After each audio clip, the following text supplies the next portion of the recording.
Hi everybody. It's been a while since I taped anything. I thought I would share with you the topic that I shared at the coffee talk last week. We had a handful of parents here, probably about 10 or so, but it was nice to have a small group, nice to hear from parents, and nice to talk about some things. So I was going to talk about childhood stress and mindfulness. And the PowerPoint that I used is on my Blackboard site.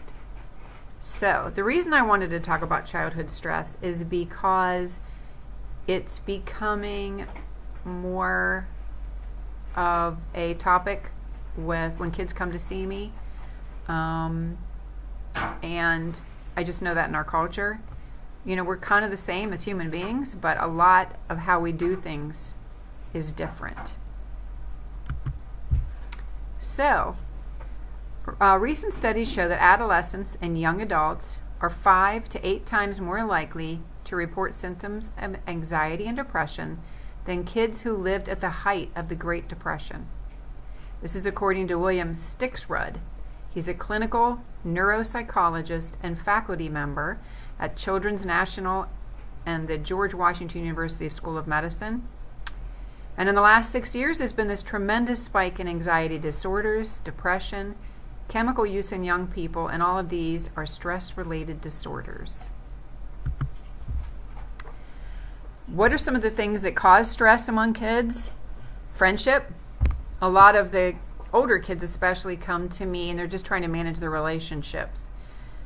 That's always been the case, but social media has exacerbated their everyday problems because they never get off.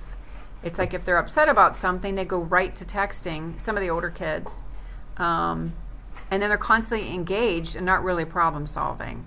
People say things and they just get more upset, and it's much more stressful without really having any coping strategies. Schoolwork. Sometimes, some years there's more schoolwork than others. Sometimes it's harder. Sometimes it's easy and they need a challenge. Family life or family issues. It could even be something positive that's happened in the family where the adrenaline spikes up and they can't seem to manage other things. Too many activities during the week. Some kids want to do everything, but you just can't do everything all at once. Sometimes you have to pick 1 or 2 things so you can manage your homework and other family things. Fears. Sometimes these fears are talked about from other children or things they've seen on the news. And a lot of times, families don't realize that kids are hearing the news when it's on. They really are too young and they can't figure things out, categorize things. You know, it's stressful for us to hear the news. Kids a lot of times really don't know what to do with it, and they don't really ask any questions. But things that are happening in the world can cause them a lot of stress. And sometimes it's their own physical makeup, you know, who they are. And it can be exacerbated by everything else going on around them. Signs and symptoms of childhood stress would be any major changes in their behavior, mood swings, acting out.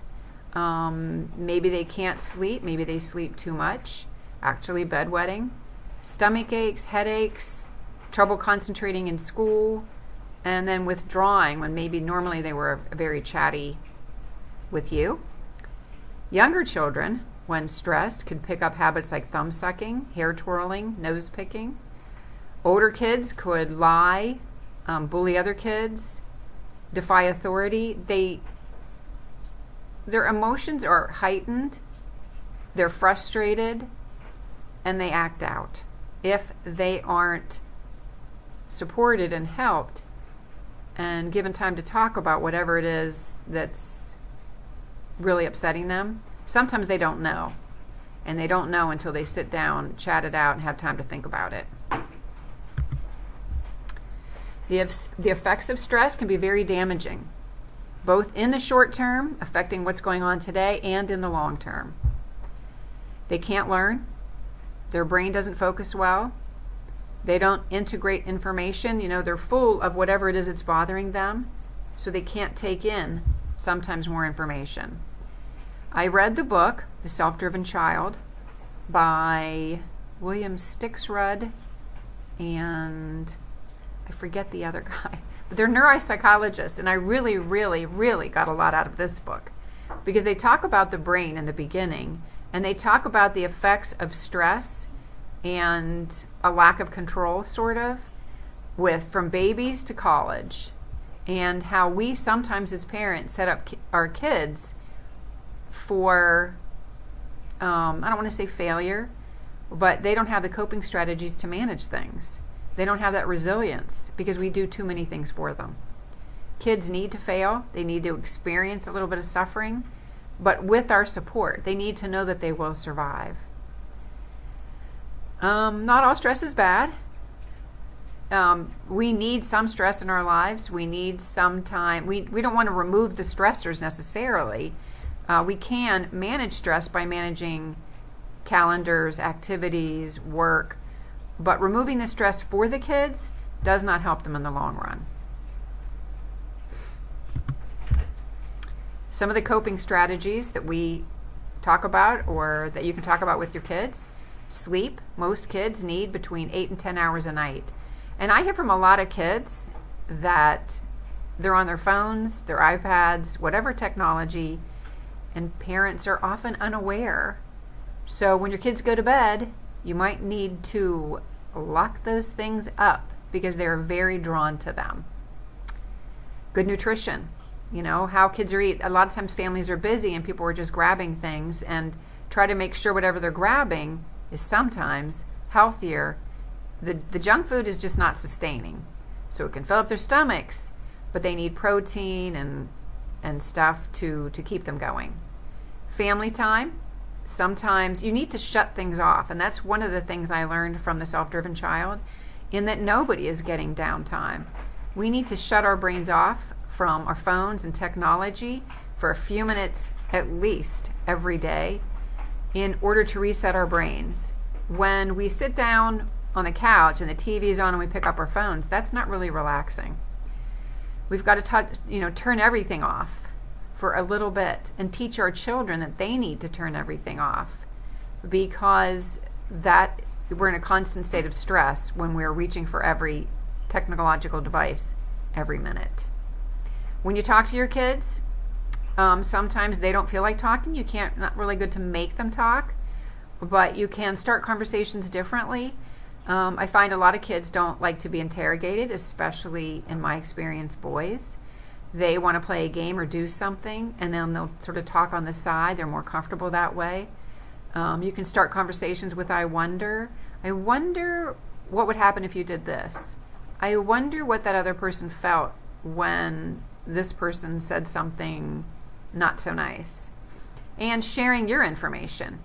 When I was little, I had this experience with a best friend. When you share your experiences with your kids, they learn to trust you.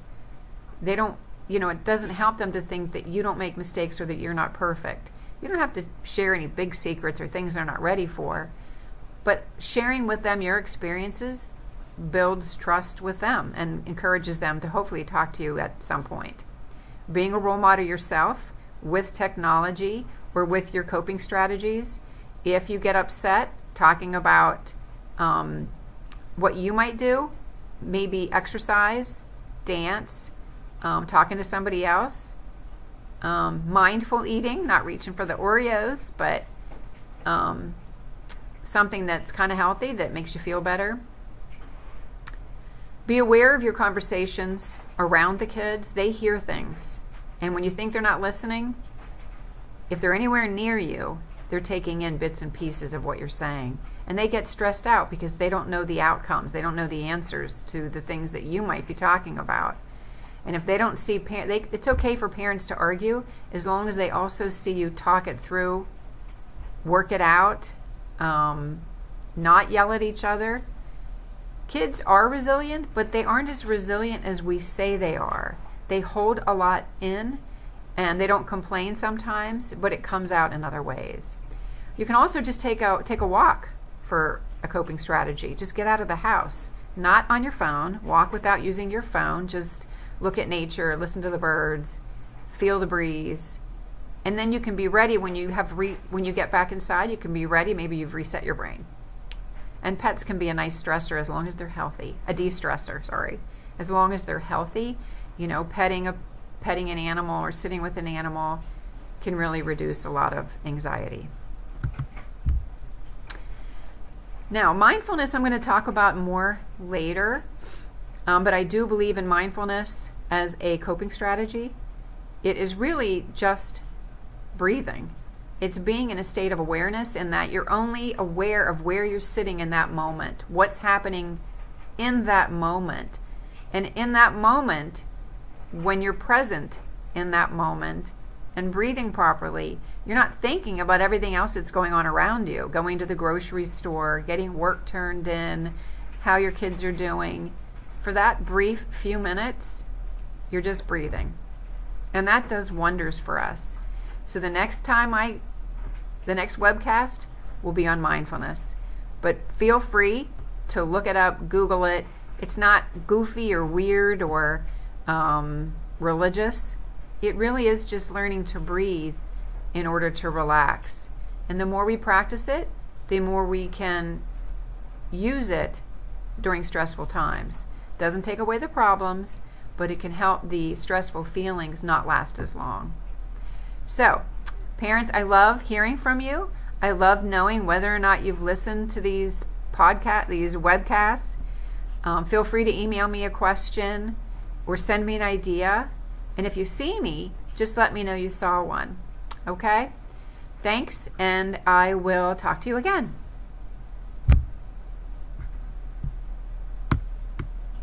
Oh